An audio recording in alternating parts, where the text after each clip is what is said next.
Havia uma época na internet que as pessoas afirmavam com toda a certeza do mundo que os jogos antigos eram simplesmente melhores.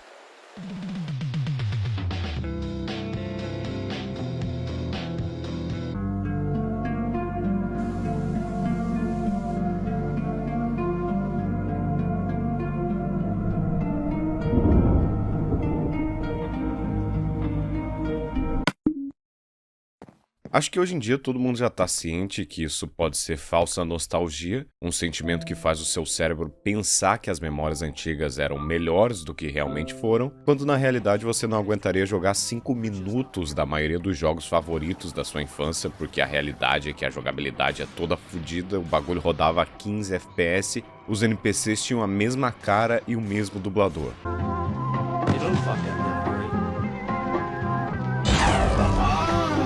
Quer um exemplo? Ninguém lembra do fato que cada grupo de ganados do R4 possuíam apenas 5 ou 6 modelos diferentes de inimigos por parte do jogo. Então você ficava matando a mesma família de velho over and over. Ah, Ratan, então você vem aqui mexer no vespeiro, dizer que todo jogo antigo era ruim, vai jogar Fortnite, vai jogar o jogo do Homem-Aranha, vá... Não, eu não vim aqui falar que os jogos antigos eram ruins, mas sim como as limitações da época criavam uma atmosfera que é quase irreplicável nos dias atuais. E é uma coisa que eu não consigo decidir se é falsa nostalgia ou não, mas eu sinto falta.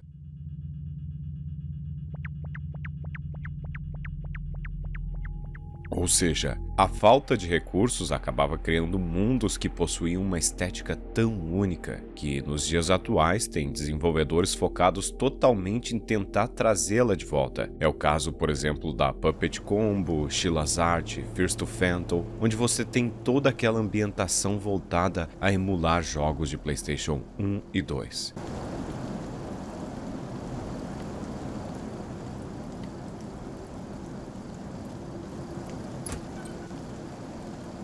É que quando a tecnologia é limitada, os desenvolvedores precisam ser extremamente criativos para se destacar. E de certa forma dá para compreender, porque você pega jogos que não foram criados para terem uma atmosfera sombria, mas acabam tendo por conta dessas limitações. Pensa comigo, o hardware do PlayStation 1, por exemplo, não tinha o Z-Buffer de precisão, não tinha o anti-aliasing, e o processamento de polígonos era limitadíssimo. Isso fazia com que as texturas ficassem todas tremezulentas, as bordas dos objetos serrilhadas e os polígonos dançassem na tela como se estivessem vivos. Essa instabilidade visual, que era puramente um defeito técnico, criava uma sensação inconsciente de que o mundo estava vibrando em uma frequência fora do padrão.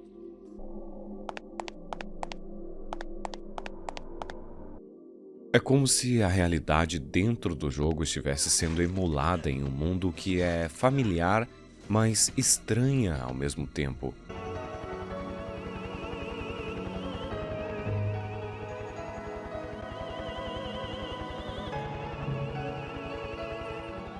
Por exemplo, no Source Engine, você está em uma cidade, você ouve os carros ao fundo, cachorro latindo, buzinas, etc. Mas, quando você olha para o lado, você não vê absolutamente nada. É literalmente uma cidade habitada por fantasmas.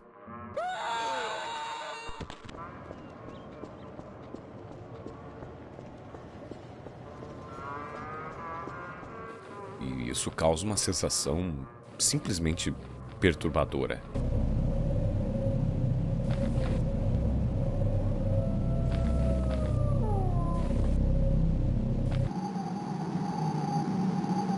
Os desenvolvedores não planejavam isso, era simplesmente o resultado de forçar a matemática além do que a máquina aguentava. Mas o nosso cérebro interpreta essa poluição visual não como um erro de cálculo, mas como uma aura de estranheza. As texturas arpeadas, aquele efeito tremido nos vértices, tudo contribuía para um sonho febril digital. Você olhava para uma parede no Resident Evil original e ela respirava. E aí que a gente chega nas grandes gambiarras técnicas, nas soluções criativas que nasceram do desespero de nerds desenvolvedores dos anos 2000. O exemplo mais clássico é o Silent Hill.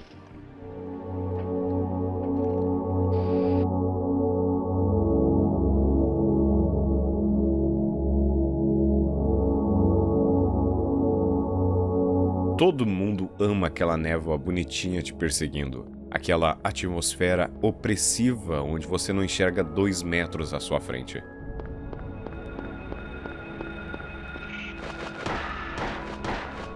Aquilo lá é lindo, é poético, é a alma do jogo, mas a gente sabe que a névoa estava lá, primeiramente porque o PlayStation não conseguia renderizar uma cidade inteira. A taxa de desenho de polígonos era tão baixa que, se o mapa estivesse limpo, você veria o fim do mundo a cada esquina, veria os prédios surgindo do nada como num passe de mágica, quebrando completamente a imersão. A névoa era uma cortina de fumaça, literalmente, para esconder o pop-in agressivo e a contagem baixa de polígonos. Só que, ao colocar essa limitação, eles acidentalmente criaram uma metáfora visual perfeita para a confusão mental dos protagonistas. O vazio não era um problema técnico, virou meio que um personagem. O silêncio entre os prédios, engolido pela neblina, se tornou mais aterrorizante do que qualquer monstro que pudesse surgir dela. E isso é uma coisa que o dinheiro e o poder gráfico de hoje têm muita dificuldade de replicar, porque hoje, se você quer esconder algo, você precisa de uma justificativa narrativa muito forte, senão o jogador reclama que o jogo está vazio. Naquela época, a gente preenchia aqueles buracos com a nossa imaginação, e o medo que a gente mesmo criava era muito mais eficiente do que os monstros do jogo.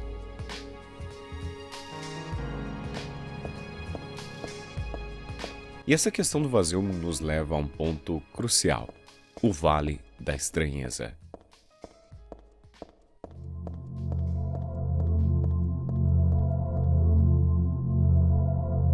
A gente fala muito do Vale da Estranheza quando um boneco 3D é quase humano, mas causa uma espécie de repulsa. Mas nos jogos antigos existia um Vale da Estranheza ambiental. Eram mundos que tentavam imitar a realidade, mas falhavam miseravelmente. E nessa falha se tornavam algo completamente novo. Os mundos eram assombrados não por fantasmas, mas pela ausência de vida. Você pega um jogo como o primeiro Driver de PlayStation 1. Era um mapa aberto, mas era uma cidade deserta com carros que surgiam do nada e sumiam no horizonte.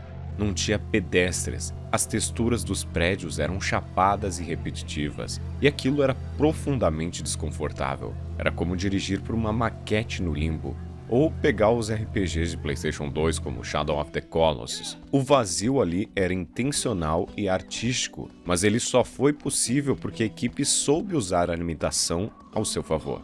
A vastidão da Terra Proibida era renderizada como uma névoa distante, com texturas de baixa resolução que, de perto, eram uma mancha borrada, mas de longe pareciam campos infinitos. O hardware não aguentava colocar vilas, NPCs e florestas densas, então eles abraçaram o isolamento.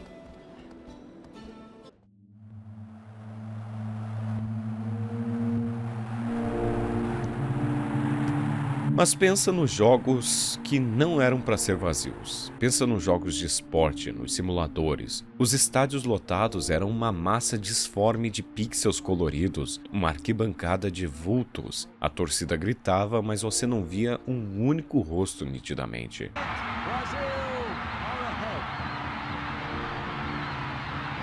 Isso cria uma espécie de dissonância cognitiva absurda. Parece um ritual. Uma seita de espectros torcendo para você. Hoje você vai num FIFA e cada pessoa na arquibancada é um modelinho 3D bonitinho. É quase impecável, mas não te causa estranhamento nenhum, é só uma multidão. A multidão de pixels dos anos 2000 era um enxame de entidades desconhecidas. So who won? Liu Kang or Kung Lao? E aí que a gente chega no ponto crucial de toda essa discussão. Será que esses jogos eram realmente mais imersivos ou a gente que era menos exigente? A real é que a gente não tinha a responsabilidade de processar tanta informação. O jogo te dava um bloco com alguns pixels e falava, ó, isso aqui é uma casa. E você aceitava. Você olhava para aquela fachada borrada e seu cérebro completava os tijolinhos, a janela e as cortinas. Hoje, se um jogo AAA te entrega uma textura borrada, Você tira print, posta no Twitter e começa uma guerra de console, né? Por exemplo, vamos imaginar que você entrava numa sala sem móveis de um jogo antigo. Provavelmente você ia pensar, o que será que aconteceu aqui? Hoje você entra numa sala sem móveis e pensa, os devs tiveram preguiça de decorar o cenário. Outra coisa que acontece e que desenvolvedoras indies souberam usar bem foi um fenômeno, né? O nosso cérebro, principalmente da nossa geração, associa baixa resolução com filmagem de crime real, com fitas amaldiçoadas, snuff, com algo que não deveria estar acontecendo. A Puppet Combo, a Sheila's Arts usaram esse filtro, né? E funcionou perfeitamente.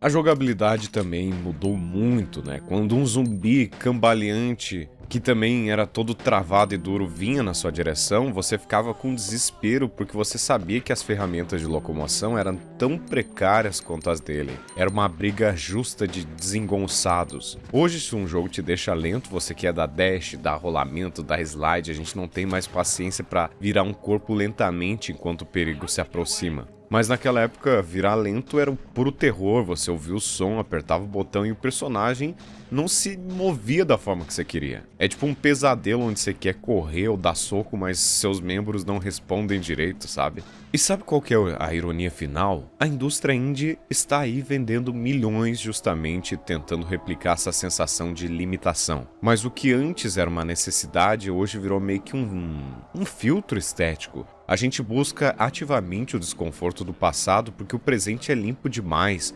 polido demais, silencioso demais na sua perfeição. Aquele chiado, aquela textura arpeada, aquele modelo 3D que parece um boneco de cera derretido, tudo isso se tornou uma patina de autenticidade. Então, quando você sentir falta de um jogo antigo, não sinta culpa achando que é só nostalgia barata. Entenda que você não sente falta do jogo em si, mas daquele sentimento de estar perdido em um mundo que não fazia sentido. Um mundo que era uma fogueira de limitações queimando. Um mundo que, apesar de morto e vazio, parecia estranhamente mais vivo na sua imaginação do que qualquer simulação ultra realista de hoje. Porque na realidade, a gente, como jogador, era o único espectador lúcido naquela festa de fantasmas. Lord, I'm creative. Can't make my vision clear. Make my days later. Don't wanna go there, don't wanna go there. Lord, I'm creative. Can't make my vision clear.